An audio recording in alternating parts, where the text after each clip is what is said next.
Wavelength एक होती है फ्रीक्वेंसी का मतलब होता है कि एक सेकंड में कितना वेव बन, यानी एंगल आई और एंगल आर तो सेम है, लेकिन चूंकि ये तीनों सेम प्लेन में नहीं है इसीलिए कभी ऐसा रिफ्लेक्शन पॉसिबल नहीं। मान लीजिए इधर की तरफ जाएगा, ये जो है थोड़ा इधर की तरफ जाएगा, और आपने देखा कि जो रिफ्लेक्टेड रेज हैं वो बिखर सी गई। हाय बच्चों, कैसे हैं आप? देखिए, सबसे पहले तो thank you so much for 100 subscribers. अच्छा, एक बात मैं आपसे और कहना चाहूँगा कि जो लाइक शेयर और कमेंट होता है ये आप अपने लिए करते हैं। आपको अगर ठीक लगे तो आप करेंगे, नहीं ठीक लगे तो नहीं करेंगे। लेकिन मेरा आपसे एक रिक्वेस्ट है कि हर वीडियो में आप कुछ ना कुछ कमेंट जरूर करें। जैसे अगर आपको कुछ भी अच्छा लग रहा है तो आप वो भी लिखें, जिससे मुझको अप्रिसिएशन मिलेगा कि मैं जो मेहनत कर रहा हूँ, मैं जो काम कर रहा हूँ उसका फ़ायदा हो रहा है लोगों को। लेकिन उससे कहीं ज़्यादा ज़रूरी ये है कि अगर आपका कुछ सजेशन है, आपको कुछ बुरा लग रहा है वीडियो में, तो आप वो भी मुझको बताएं ताकि मैं नेक्स्ट वीडियो में उसको सुधार सकूं। जैसे एक बच्चे ने मुझसे कहा कि आप जब वीडियो शूट कर रहे होते हैं तो आप हमेशा बोर्ड के सामने होते हैं, जिससे हम नोट्स बनाने के लिए प्रॉपर स्क्रीनशॉट नहीं ले पाते हैं। तो अच्छा होगा कि जब भी स्लाइड खत्म होगा तो आप थोड़ा साइड में हट जाएं, है ना बच्चों? तो बहुत अच्छा सजेशन है ये। लेकिन मुझको ऐसा लगता है ना कि ये बार बार साइड में हटूँ, आप स्क्रीनशॉट लें, तो इससे ना थोड़ा डिस्ट्रैक्शन होगा। तो इससे बेहतर है कि मैं सारा कंटेंट जो मैं पढ़ाऊँगा उसका PDF मैं अपने वेबसाइट पे अपलोड कर दूँगा, ठीक है? तो याद रहेगा, हर वीडियो में आपको कुछ ना कुछ कमेंट जरूर करना है, क्योंकि देखिए वीडियो के दौरान मैं तो आपसे बातचीत कर लेता हूँ, लेकिन आपकी बात मुझ तक नहीं पहुँच पाती है। तो इससे क्या है ना कि टू वे कम्युनिकेशन वाला फील नहीं आता है, ठीक है बच्चों? तो याद रहे, कमेंट जरूर करना है। चलिए शुरू करते हैं। तो बच्चों, सबसे पहले यार इस फोटो को देखो और बताओ कि इसमें टोटल कितने पेड़ है।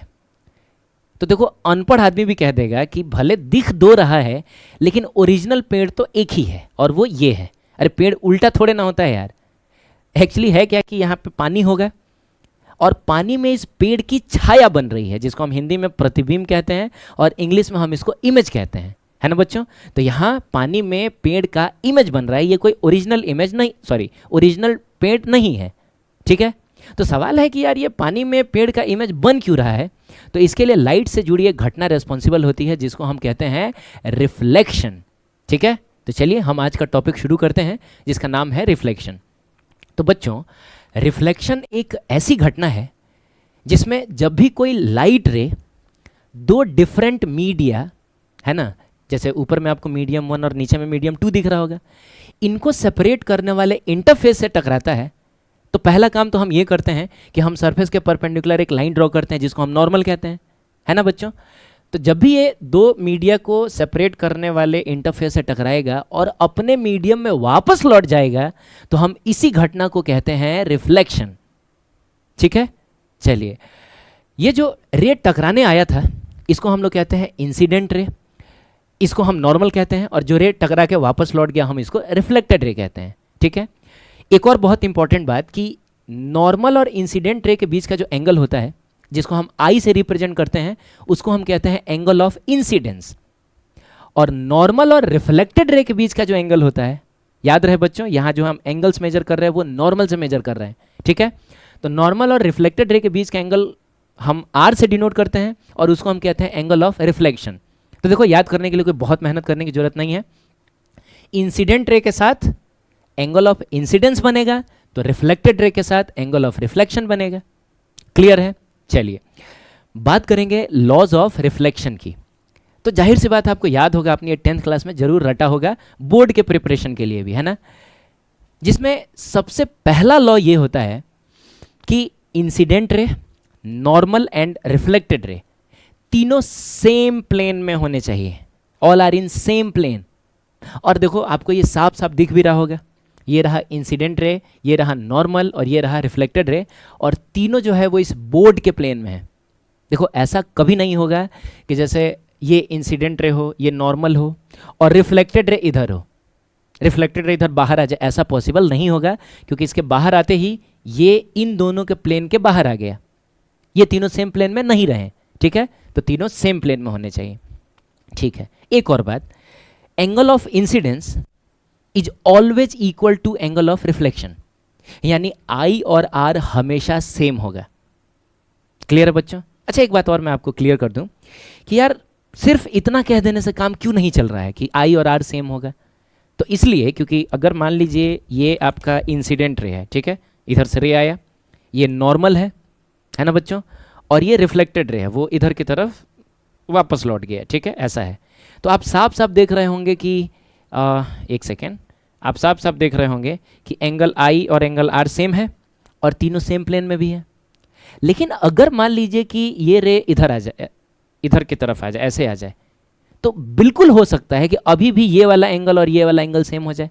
ये 30 डिग्री तो ये भी 30 डिग्री, यानी एंगल आई और एंगल आर तो सेम है, लेकिन चूंकि ये तीनों सेम प्लेन में नहीं है इसीलिए कभी ऐसा रिफ्लेक्शन पॉसिबल नहीं है। ठीक है, तो कभी भी हमको रिफ्लेक्शन कराना है तो हमको इन दोनों बातों का ख्याल रखना होगा कि आई और आर सेम भी हो और तीनों सेम प्लेन में भी हो। ठीक है बच्चों, आगे बढ़ते हैं। अच्छा, एक चीज़ मैं आपको और बता दूं जिसका जिक्र बहुत कम जगह आपको मिलेगा, कि ये जो इंसिडेंट रे सरफेस के साथ एंगल बनाता है उसका भी एक नाम होता है और उसको बोला जाता है ग्लांसिंग एंगल। क्या कहते हैं बच्चों? इसको हम कहते हैं ग्लांसिंग एंगल। ध्यान रखिएगा, ठीक है, कभी रेयरली आपको ये मिल सकता है। और एक और कमाल की बात मैं आपको बताता हूँ कि इंसिडेंट रे और रिफ्लेक्टेड रे जो नॉर्मल के साथ एंगल्स बनाती हैं, ना सिर्फ वो सेम होता है बल्कि जो सरफेस के साथ एंगल्स बनाती हैं वो भी सेम होता है।